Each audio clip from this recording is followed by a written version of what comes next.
McFarlane officially cancels Fry Festival, announces brand is up for sale. Welcome back to the Daily Blend Show. This is the rundown where we break down what is happening in business, tech, culture, and projects I am involved with. This week we are talking all things music, but before we jump into the show, I want to remind you that we are on Apple Podcast, Spotify, and YouTube. You can also connect with us online at Daily Blend and me on Instagram, LinkedIn, X, etc., at Reed Dailey. All right, with all that said, let's get into it.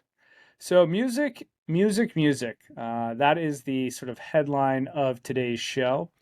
We've got two new podcasts to talk about, or mixes, I suppose I should start calling them.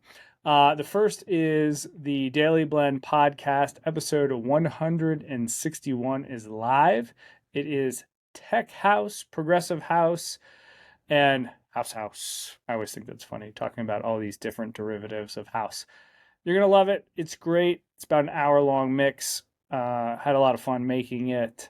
And the second one is on my RD project, or music project moniker. And the reason I kind of created this second one was the fact that I was doing some sort of mixes that weren't necessarily, sort of four on the floor house music, or what you would sort of consider the same as sort of like what's been going on with Daily Blend and Sunday Session. So, my Reed Dailey music project is just all the other stuff that I enjoy. This is from like down tempo stuff. This is like jazzier stuff. This is sort of my summer mix series that I've been doing for the last 5 or 6 years. Anyway, I've been loving what Peggy Goo's been doing. So I did a mix called Feels Like Goo, which is all Peggy Goo songs or remixes. So go check that out.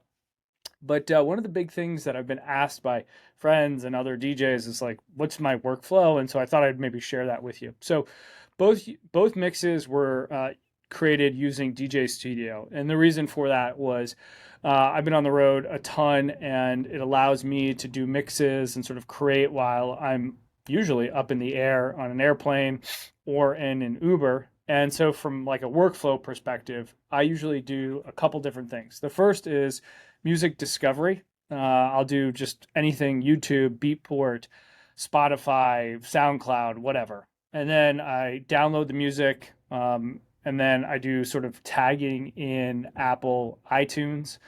And that's just a personal preference. I usually like to bring in the artwork because I'm really bad at remembering songs, and what they look like helps me kind of remember that. And then I create different playlists based on sort of like, okay, this is like a mood of like upbeat, down tempo, chilled out, whatever. And then I jump into DJ Studio, and using those playlists, it helps me sort of build the number of songs that I want to add. So usually any mix will be between 13 and 20 songs.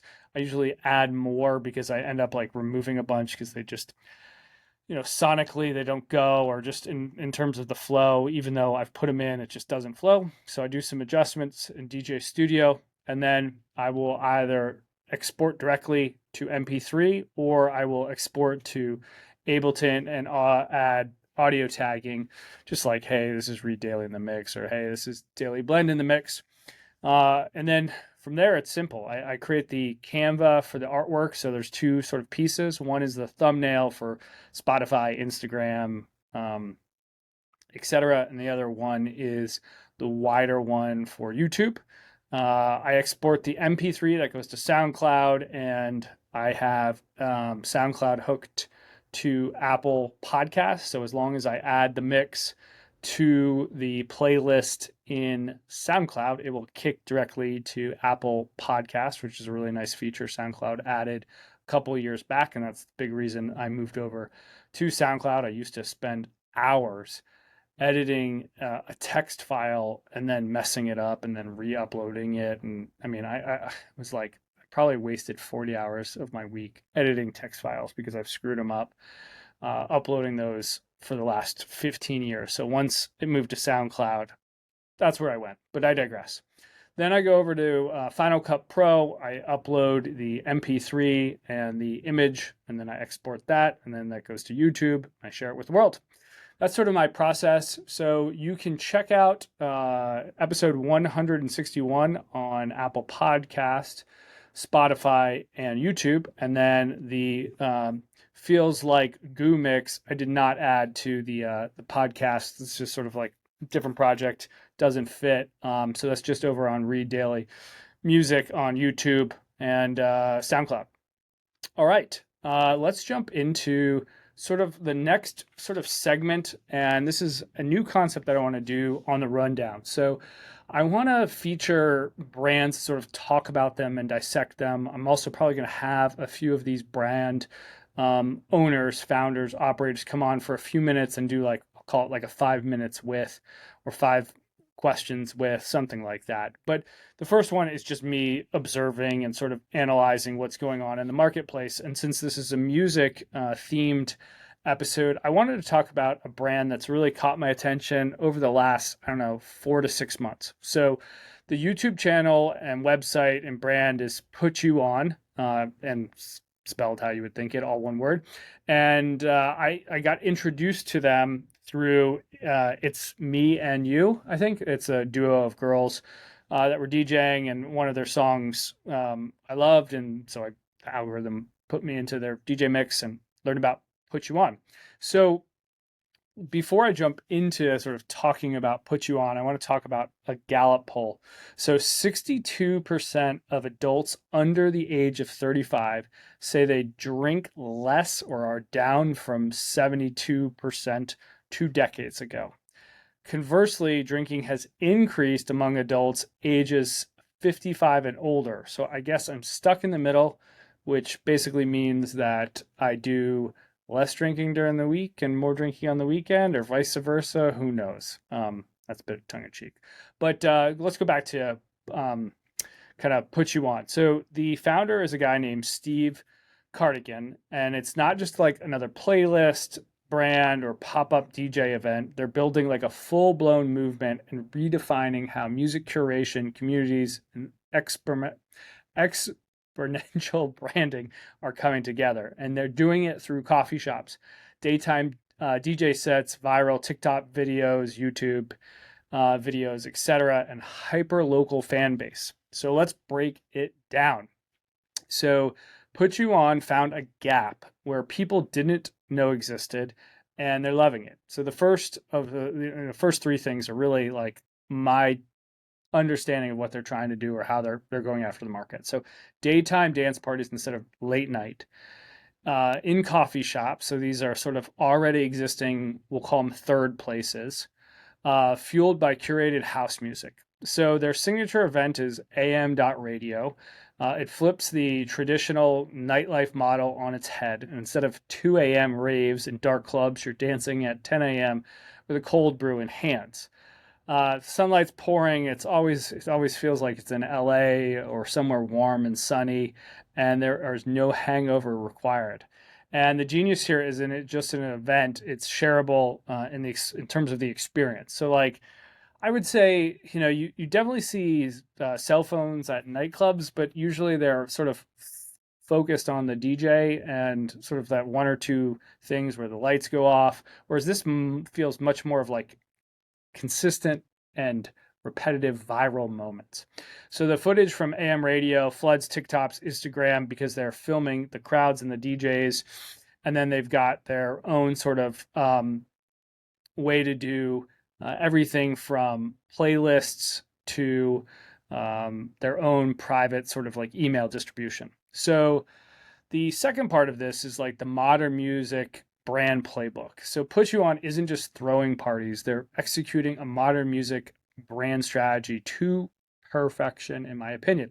So there's 5 steps to this that I've sort of deconstructed this against. So one, they're kind of building highly curated playlists on Spotify and Apple, house music, stutter house, tech house, you name it. Then they're using TikTok, Instagram to create irresistible viral content from events. And then step 3, they're doing the anchoring the brand in real world experiences like AM radio.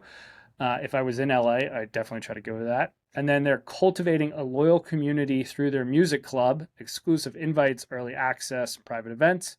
And then they're layering on a modern record label, which is Put You On Music Group, to give artists a platform. So he's using, right now it looks like YouTube, but I'm sure down the road they'll find partnerships with Spotify or Apple, et cetera, et cetera. So Steve Cardigan himself is central to the brand. He's not just hiding behind a logo, he's front and center, talking directly to fans about music, brand building, and creative risks. That authenticity gives Put You On credibility and authority. People aren't just buying into the playlist, they're buying into a founder's vision. So why does this matter for creators, entrepreneurs, and operators? So the takeaway for me here is huge. So whether you're building a brand, launching events, or growing a startup, first, niche beats broad, right? So like Put You On didn't try to compete with major festivals or nightclubs. They owned a very narrow niche of daytime coffee shops, raves, and became the leader. And there's definitely been followers. Second, they've experimented with brand. The second is their experimental brand is winning. It's not just about content online, it's about creating memorable moments offline that people want to share. I think that's super true. They're doing a great job with digital content, and these videos are great. These artists are great. The curation is great, and you end up sharing it through Instagram, through TikTok if I was on it, text messages, etc. And third, they're building communities where it comes first. Steve didn't just launch a label first and hope people showed up. He built an audience first, and through playlist events and communities, then launched the record label he had leveraged. That's a powerful kind of reminder that attention is the asset. If you're trying to build anything today, whether it's a product, a show, or even just your own platform, start with a unique experience, build authentic community, and let the business opportunities come in. If you trust the playbook, it will work for you. So if you want to see this all in motion, go check them out at putyouon.club. You can also check them out on TikTok, Instagram, YouTube, et cetera, et cetera. And I think, AM.radio might be bigger than Boiler Room for Gen Zs in 2 years if they keep this up. DM me what you think, if you agree with that. I think this is a really interesting experience that people are sincerely drinking less and they want to, continue to hear house music. And it's great that you can do that in a different way. And I think it's going to be interesting to see how they expand and grow. This is the first time that I've done what I'll call a diagnostic on a brand or a service or experience. And, when I started this podcast, the aim was talking to founders, entrepreneurs, and also showcasing what I'm doing. And I love showcasing what I'm doing, but I didn't want that to be the sort of focus of the rundown. I wanted it to be very much a little bit about what I'm doing, and then also kind of how I'm thinking about things, how I'm analyzing things, and getting some feedback.